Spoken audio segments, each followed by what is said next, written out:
Bom dia, meninos e meninas do quarto ano. Vamos começar a nossa aula de hoje. Na nossa aula de hoje, nós vamos conhecer algumas pessoas, alguns cientistas que foram muito importantes para a ciência contemporânea, ou seja, para a ciência como a gente conhece hoje. Então, vocês vão pegar a apostila Grupo 4, que eu já vou explicando e grifando com vocês os aspectos mais importantes. Vamos lá? Vou colocar a apostila de vocês na página 172 e vocês vão grifar isso aqui: 1550, 1700, Revolução Científica, Nicolau Copérnico, modelo heliocêntrico. Eu vou explicar para vocês. Entre os anos de 1550 e 1700, aconteceu na Europa o que a gente costuma chamar de Revolução Científica. Essa revolução científica ela teve origem com um cara chamado Nicolau Copérnico, que descobriu o modelo heliocêntrico, ou seja, um modelo planetário onde o Sol é o centro do sistema solar.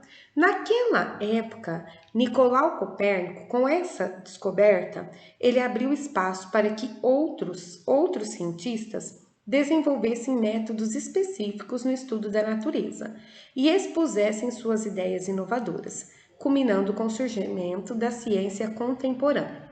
Meninos, até antes desse momento, até antes da Revolução Científica, na Europa ninguém estudava o mundo natural, ninguém estudava os planetas, a Terra, porque eles acreditavam que isso era um mundo imperfeito. Eles só gostavam de estudar o mundo das ideias, dos pensamentos, da filosofia. E foi graças a Nicolau Copérnico, com a pré-descoberta, com a descoberta do modelo heliocêntrico, que as pessoas, os cientistas daquela época, começaram a se interessar pelo estudo do mundo, né, do mundo natural. Eu sei que eu falei para vocês nas aulas passadas e anteriores que quem descobriu o modelo heliocêntrico foi Galileu Galilei. Na verdade, Galileu Galilei, ele publicou o estudo sobre o modelo heliocêntrico e acabou levando a fama de ter descoberto isso por conta de toda a polêmica que ele teve com a igreja. Mas, na verdade, o primeiro a cogitar, a imaginar que o Sol era o centro do sistema solar foi Nicolau Copérnico. E foi através dos estudos de Nicolau Copérnico que Galileu conseguiu criar a sua luneta e comprovar cientificamente que o Sol era o centro do sistema solar, ok? Agora vamos para a página 173. Aqui na página 173, nós vamos começar a falar sobre algumas pessoas que foram muito importantes para a ciência. E a primeira delas é a Ada Lovelace.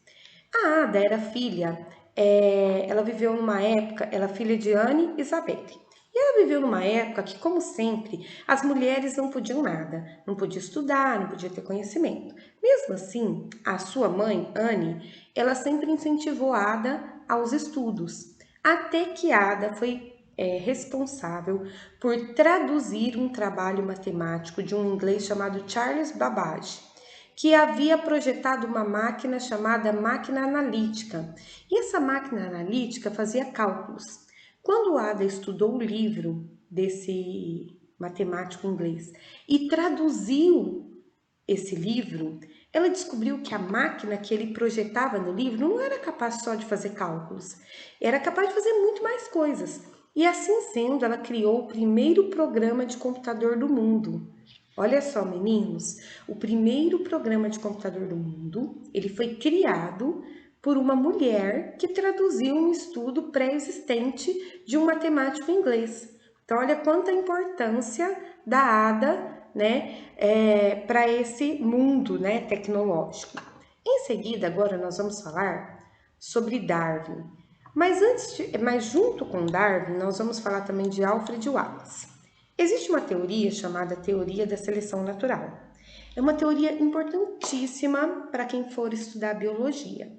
Essa teoria fala o seguinte, que existem características dos animais que são passadas de geração em geração e que a própria natureza ela encarrega-se de selecionar os seres que são mais fortes, ou seja, os que herdam as características.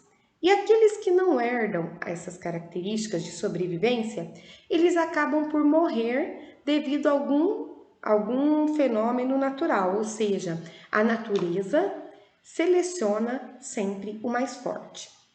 Quem descobriu a teoria da seleção natural foi Charles Darwin. Ele leva a fama, mas na verdade, ao mesmo tempo na Europa, Darwin e Wallace começaram a desenvolver pesquisas a respeito dessa teoria da seleção natural. Charles Darwin foi patrocinado pelo governo e ele fez uma grande viagem de navio ao redor do mundo. O Wallace também fez uma grande viagem de navio ao redor do mundo para constatar essa teoria. Mas como ele não tinha dinheiro, todas as plantas que ele recolhia, todos os animais que ele recolhia, ele ia vendendo pelo caminho para poder ter dinheiro e concluir a sua pesquisa, né? Então, olha só como que era difícil para eles naquela época. Eles tinham que montar um navio e sair viajando, né, por todo o espaço para poder observar as plantas, para poder observar os animais e finalmente concluir se a teoria deles era válida, né? Era importante. Quando Darwin ficou sabendo da existência de Wallace, dos estudos de Wallace, e ele percebeu que os dois estavam pesquisando a mesma coisa, eles se encontraram para dar uma palestra, né? Para trocar ideias. Mas mesmo assim, no final de tudo, a fama de ter descoberto a teoria da seleção natural ficou para o Darwin, porque ele publicou um livro importantíssimo no mundo da ciência, ok? Continuando, meninos, agora nós vamos falar sobre Oswaldo Gonçalves Cruz. É brasileiro, ele foi um médico brasileiro que ele teve muitíssima importância no combate à varíola. Ele criou uma campanha de vacinação obrigatória contra a varíola, que era uma doença que matava muitas pessoas. E naquela época, as pessoas sem informação, elas acreditavam que essa vacina não era para salvar, era para matar. Então elas não queriam ser vacinadas. E o Brasil viveu um episódio chamado Revolta da Vacina. Esse episódio era o seguinte: os médicos eles iam até as casas das pessoas para poder vacinar essas pessoas. E como as pessoas não queriam ser vacinadas, ia com a polícia. E aí a polícia armada, né, com armas de fogo, obrigava a pessoa a deixar o médico dar a vacina. Olha só que situação. Além da campanha de vacina obrigatória contra a varíola, que liberou a revolta da vacina no Brasil, ele também foi importante na descoberta da febre amarela. Naquela época, a febre amarela era uma doença que matava muitas pessoas, né? E todo mundo acreditava que a febre amarela era causada, era transmitida através do sangue do contato com a pessoa doente. Ele, que estudava seres microscópicos, especialmente bactérias, tinha montado um laboratório no porão da sua casa. E ele percebeu que a febre amarela era transmitida por um vírus e que esse vírus chegava até a pessoa através da picada de um mosquito. Quando ele projetou esse estudo, ele disse: olha, a febre amarela é causada pela picada de um mosquito. Todo mundo riu da cara dele, porque ninguém acreditava que um mosquito tão pequenininho fosse capaz de matar um ser humano tão grandão. Mesmo assim, o presidente apoiou o estudo dele e juntos eles chamaram pessoas, né, do governo para fazer um projeto que era o projeto das brigadas sanitárias, ou seja, essas brigadas sanitárias eram pessoas do governo que ia até a casa dos moradores, entrava na casa dos moradores e tudo quanto é lixo que tivesse acumulando os criadouros do mosquito, eles pegavam esse lixo para jogar fora. Se a gente parar para pensar nessa situação, é o que a gente vive com o mosquito da dengue, né, pessoal? Hoje, na cidade de Guaíra mesmo, nós temos o pessoal que passa de casa em casa batendo e olhando nossos quintais para ver se os nossos quintais estão limpos, para evitar que o mosquito da dengue se procrie e cause doenças no ser humano. Oswaldo Cruz, então, ele foi um médico muito importante, importantíssimo, né, para a descoberta do mecanismo de doenças que naquela época matavam muitas pessoas. E uma coisa interessante sobre Oswaldo Cruz é que, sabe a sigla da nossa apostila? É COC, C-O-C. COC é uma sigla em homenagem a Oswaldo Cruz, Colégio Oswaldo Cruz, COC, né? Em homenagem a esse médico que tanto fez e que tanto descobriu para a medicina brasileira. Lembrando, pessoal, que naquela época, quando ele desenvolveu esses estudos, a varíola e a febre amarela matava tanto quanto o coronavírus está matando nos dias de hoje. Então percebam a importância dos estudos de Oswaldo Cruz, ok? Vamos falar agora sobre Albert Einstein, né? Uma curiosidade muito interessante de Albert Einstein é que ele era um físico alemão e ele teve dificuldades para aprender a falar e era muito lento para aprender. Então ele tinha dificuldade para aprender. Mesmo assim, ele se tornou um grande físico que estudou os corpos em movimento durante um tempo. Mas um dos maiores estudos desenvolvidos por Albert Einstein foi a energia nuclear. A energia nuclear é a energia da quebra do átomo. E quebrar um átomo libera muita energia mesmo, né? Einstein, ele desenvolveu os estudos da energia nuclear porque o principal objetivo dele era gerar energia, né? Naquela época, o mundo estava descobrindo a energia elétrica e com a energia nuclear sendo convertida em energia elétrica, dava para fornecer energia elétrica para todas as pessoas. Porém, o ser humano utilizou os estudos de energia nuclear de Einstein para criar a bomba nuclear, né?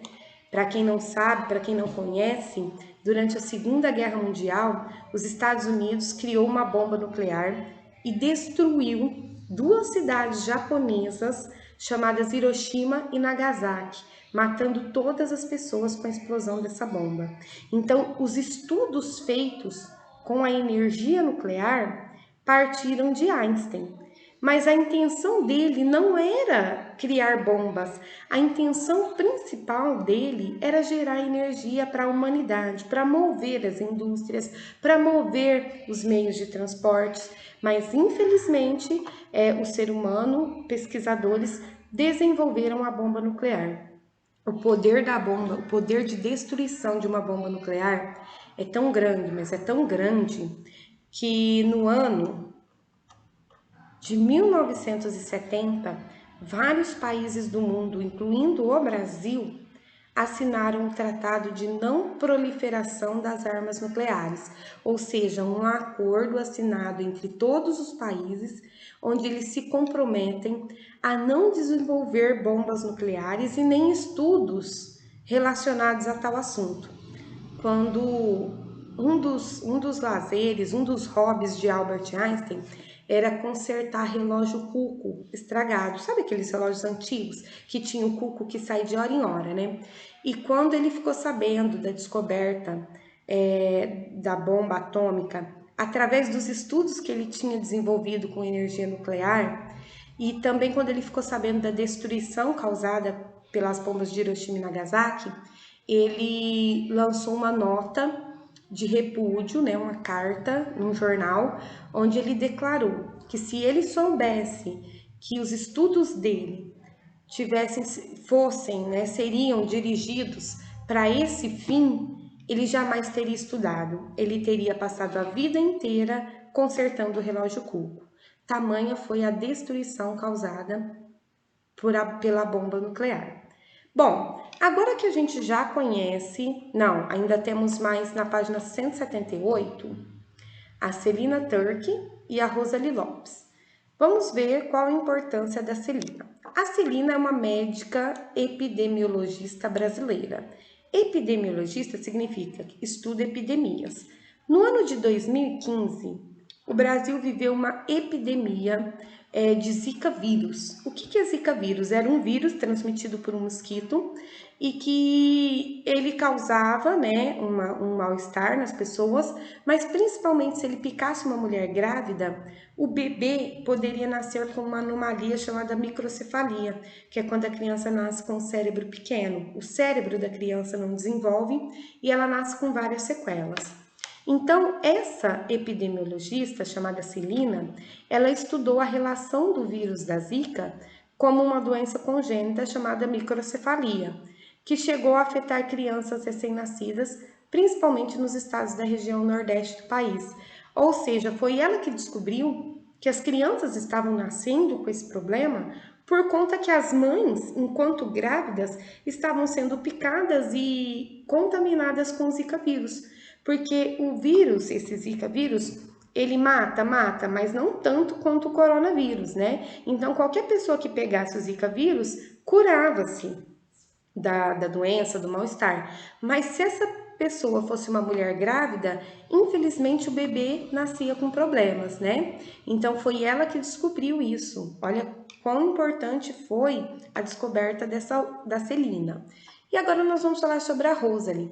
Ela também é brasileira, ela é astrônoma e ela trabalha na NASA faz mais de 20 anos, né? E ela estudou muito o vulcão Etna. E estudando o vulcão Etna e o processo de erupção desse vulcão, ela ficou tão interessada que ela passou a fazer estudos sobre todos os vulcões que existem no planeta Terra, mas também sobre vulcões que existem em outros planetas do sistema solar.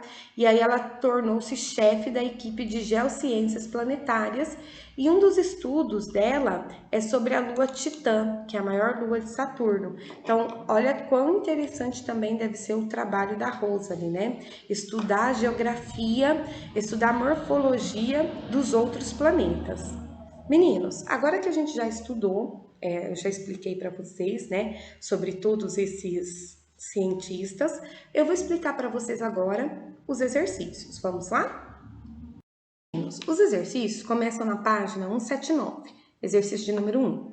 Até agora, vimos algumas informações sobre cientistas e as suas contribuições.